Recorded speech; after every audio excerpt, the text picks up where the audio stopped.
Terpujilah Kristus, Tuhan dan Raja semesta, Allah kita yang hidup, yang menyelamatkan kita. Terpujilah Kristus, Tuhan dan Raja kita, yang menebus kita dari maut yang kekal.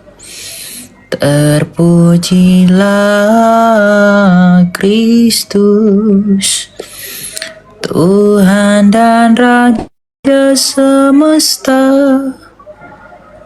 termulialah namanya, yang hidup Putra Allah yang tunggal.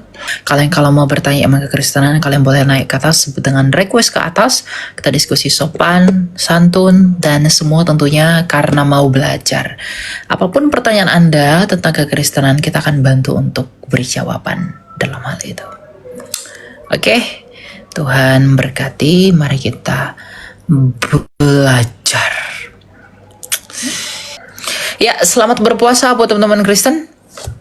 Selamat berpuasa buat orang yang berpuasa di Kristen, puasa catur dasa untuk menyambut Paskah, penebusan Kristus dari penebusan manusia oleh Kristus dari dosa. Semangat dan selamat menang pada Paskah.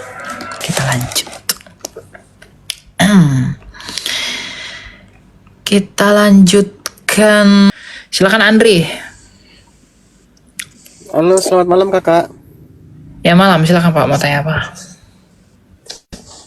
Oh iya, tadi saya sempat dengar bahwa Tuhan itu tidak menciptakan kematian ya kak.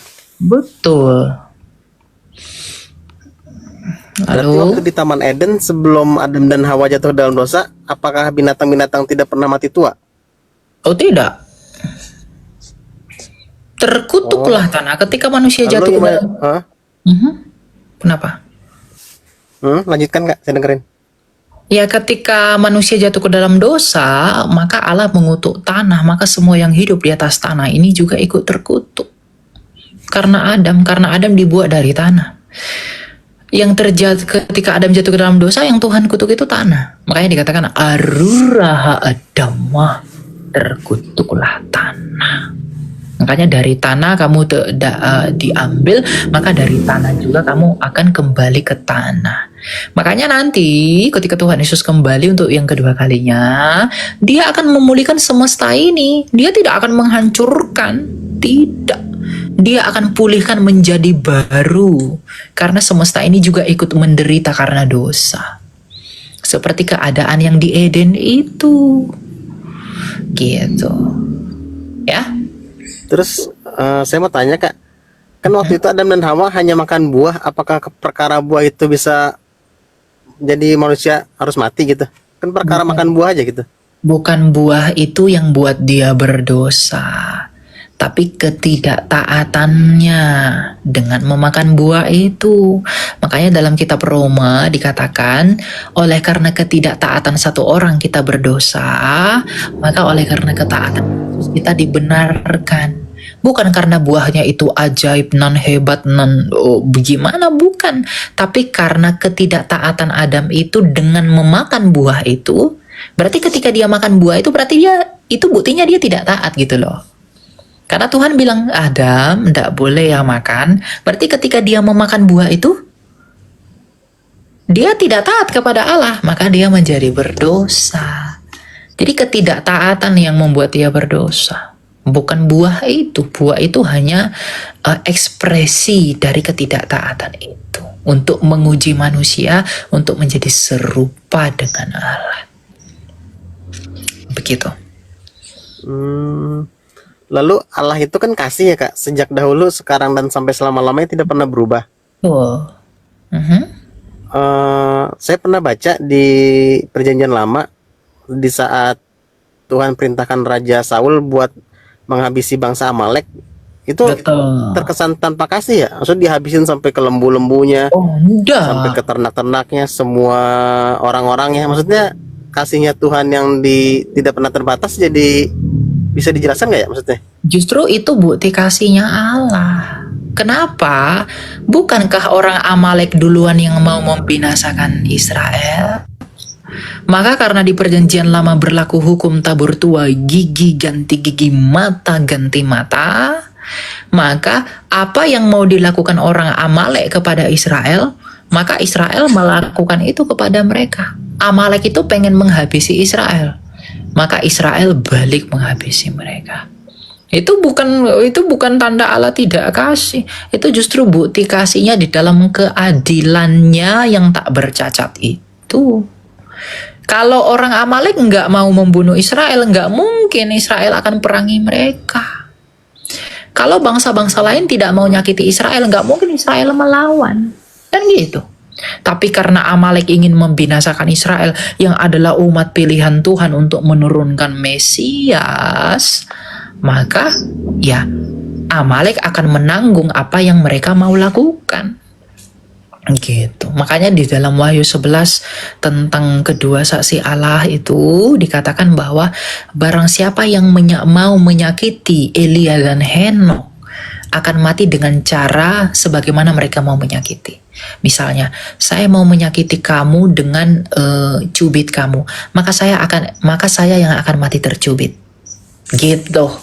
Nah, itu hukum Allah di perjanjian lama. Jadi itu bukan tanda tidak kasih, itu bukti kasihnya di dalam keadilannya yang tidak tumpang tindih itu. Ya?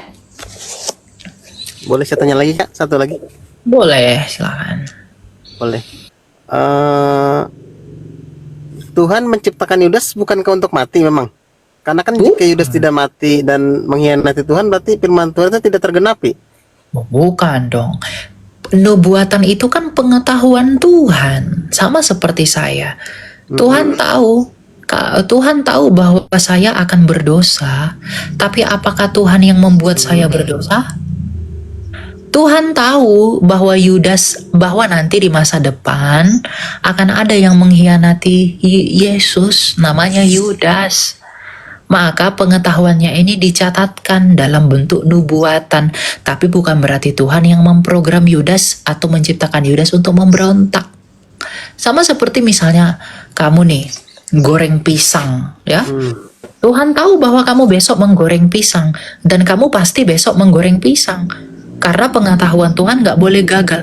Kalau sampai besok kamu tidak goreng pisang, berarti pengetahuan Tuhan gagal, maka dia bukan lagi Allah. Jadi kalau Tuhan tahu bahwa besok kamu akan goreng pisang, maka kamu harus menggoreng pisang. Tetapi menggoreng pisang itu bukan karena Allah yang memprogram kamu untuk goreng pisang, tapi dari kemauanmu sendiri. Yudas pun begitu. Tuhan tahu bahwa akan ada yang mengkhianati dia, namanya Yudas. Tapi bukan Tuhan yang memprogram, menciptakan Yudas untuk mengkhianati dia. Tapi dari keinginan Yudas sendiri. Yudas kan udah dikasih kesempatan bertobat, tapi malah tidak mau bertobat. Begitu. Makanya dia disebut anak kebinasaan karena dia membinasakan dirinya sendiri. Petrus juga sangkal Yesus tapi bertobat selamat. Yudas jual Yesus tapi tidak mau bertobat, ya binasa. Gitu loh, ya. Paham? Berarti Tuhan pun udah tahu juga ya kalau si Adam ini akan mengkhianati, maksudnya akan tidak taat sama Tuhan gitu, akan makan buah gitu. Tahu, dia tahu. Tapi kenapa dia tetap mencipta? Mungkin begitu pertanyaan kamu ya. Enggak, karena begini, Allah Iya, maksudnya kenapa harus ciptakan buah itu gitu? ya, karena gini, Allah itu tidak berubah. Tuhan tahu manusia itu akan jatuh ke dalam dosa. Tapi mengapa Tuhan tetap menciptakan? Kalau dia tahu Adam dan Hawa jatuh ke dalam dosa, maka dia tidak jadi mencipta. Berarti dia berubah. Dia plain plan. Dan Allah itu tidak pernah plain plan. Allah itu tidak berubah, dia tetap. Solusinya apa? Tuhan tahu Adam dan Hawa jatuh ke dalam dosa, akan jatuh ke dalam dosa. Tapi dia tetap menciptakan Adam dan Hawa, tapi pada saat yang sama dia persiapkan Mesias, yaitu Yesus Kristus yang dia janjikan. Makanya ketika Adam dan Hawa berdosa, apa yang Tuhan janjikan? Anak laki-laki yang adalah keturunan perempuan. Kalau dia sampai berubah, misalnya nih, dia tahu nih Adam dan Hawa jatuh ke dalam dosa, lalu dia nggak jadi menciptakan. Berarti ada improvisasi di dalam Allah, dia labil, maka itu bukan Allah. Justru ketika dia tahu bahwa manusia itu akan jatuh dalam dosa, dia tetap menciptakan. Tetapi pada saat yang sama, dia persiapkan antisipasi dengan apa? Yesus Kristus. Makanya dikatakan Yesus Kristus dipersiapkan sejak kekekalan. Makanya Tuhan Yesus bilang apa? Aku datang dan keluar dari Bapa. Aku ada di dalam hadirat kekekalan Bapa-Ku. Kalau dia tidak jadi mencipta, dia bukan Allah. Karena Allah itu tidak berubah. Tapi kalau dia tahu manusia itu jatuh dalam dosa, dia tidak jadi mencipta, berarti dia berubah dong. Itu bukan Allah. Allah itu nggak berubah, brother. Yang berubah itu hanya manusia. Kenapa? Karena tidak maha tahu. Kita bilang, aduh nggak jadi masalah, nanti nggak enak, bla bla, nggak jadi. Itu karena nggak maha tahu dan tidak sempurna. Allah itu sempurna. Kalau dia sempurna, dia tidak butuh movement lagi di dalam dirinya. Dia tidak, kalau dia sempurna, maka tidak perlu ada perubahan lagi dalam dirinya. Kalau sampai ada perubahan dalam dirinya, berarti dia bercacat. Dia tidak sempurna. Allah kami bukan Allah yang tidak sempurna. Allah kami sangat sempurna. Begitu. Ya. Berarti dia juga tahu ya nanti jumlah manusia yang akan diselamatkan itu berapa, dan yang binasa itu berapa gitu. Dia tahu. Pasti dia tahu. Sampai akhir zaman dia tahu jumlahnya berapa. Tapi bukan dia yang membuat jumlah itu. Tapi manusia itu sendiri. Gitu. Dia hanya tahu, tidak menentukan dalam pengertian secara paksa. Ya. Oke Kak. Makasih banyak ya Kak. Sukses selalu. Oke, Tuhan berkati ya. God bless you.